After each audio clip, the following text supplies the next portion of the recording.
Andy and I have come to Ashbourne today to visit our clients Rob and Fee, who built this house, which is a small, low-energy, timber-framed home in the garden of their previous house, which is this one here. We've worked with Rob and Fee on both of these projects. When they first bought this property, it was a large sort of detached 1930s house in a fairly sort of poor state, but on a lovely big plot on the outskirts of Ashbourne. So we worked with them to retrofit and extend this house to the side and to the rear, creating a sort of 5-bedroom house for their family. Rob and Fee lived there for a number of years. Their daughters have now grown up and moved out. So Rob and Fee were looking for a smaller house to downsize into. They realised they had quite a big plot of land and a big sort of sloping patch of grass alongside the previous house. So they came to us to see what might be possible to create them a smaller house in the gardens of their previous home. So yeah, this is the new house that we created for them. From the front, it looks like a fairly small, modest bungalow, but we managed to use the slope of the site to step the house down and widen it out as the site tapers to the back to create them a 3-bedroom home. They have been living in the house now for 9 months, so they've invited us back today to have a look round to see how they're getting on and see how the home's performing. So yeah, should we go and have a look around?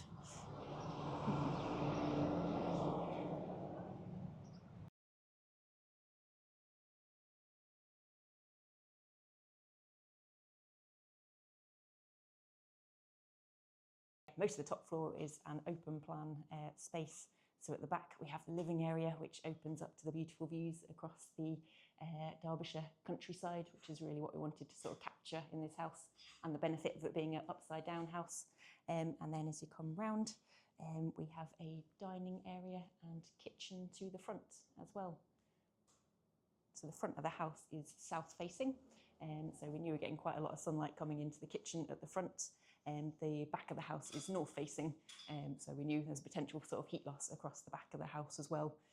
So throughout the design process, we used the Passive House Planning package to assess the performance of the house, so we could use that data to see what the impact was of having the glazing at the back of the house, speak to Rob and Fee about the sort of implications of that, make sure we're capturing as much of the view as we can for them, whilst also making sure we're not losing too much heat.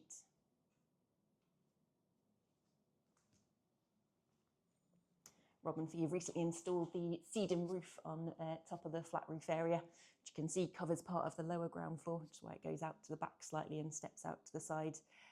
So I think they installed it about 2 months ago, and they've been saying how delighted they are with it, how much land, how much wildlife it is attracting. You can see now all the bees swarming around on the flowers and enjoying the sunshine. So because of the slope of the site, this is an upside down house, so living accommodation is all on the upper ground floor, and then the 3 bedrooms and bathroom are all on the lower ground floor, buried partly into that slope.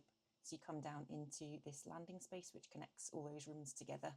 The bathroom's at the back of the house and is tucked into the sloped ground. It has a door off it which houses a small utility space and plant room for the MVHR unit, and there's a further cupboard in the landing which houses the air source heat pump unit. The 3rd bedroom is at the back of the house as well, so also partly underground. So to make sure it's really well lit, we introduced this slot roof light, which washes the side wall with natural light. So even on a day like today, there's no lights on internally, but it's a beautifully sort of naturally well lit space. There's 2 double bedrooms then at the back of the house. This is the master bedroom with an ensuite, and both the back bedrooms have doors and direct access out into the back garden. So we've come out the back of the house now, so you can see the back elevation of the house, and you can see where the ground floor projects out slightly and extends to the side slightly to give that slightly larger ground floor area. So there's 2 bedrooms at the back here, both double bedrooms, which open out to the garden at the back. So the upper ground floor level connects to the existing level at the front. The lower ground floor level connects into the garden at the back. So alongside the house and facing the house across the garden, we have this small garden room that we also designed for Rob and Fee. This was done under permitted development rights alongside the planning permission for the main house, and gives Rob and Fee just that little bit of extra space. So this is also a little timber framed structure, not insulated quite to the same level as the main house, but still well insulated, as airtight as possible. And it also has one of the in-room air-to-air heaters, which is also providing cooling on this lovely hot day. Hope you enjoyed that tour of Rob and Fee's house. if you've got a plot of land next to your house and you're wondering about the potential, or you've seen something you might want to build on, feel free to get in touch. We're happy to have a look.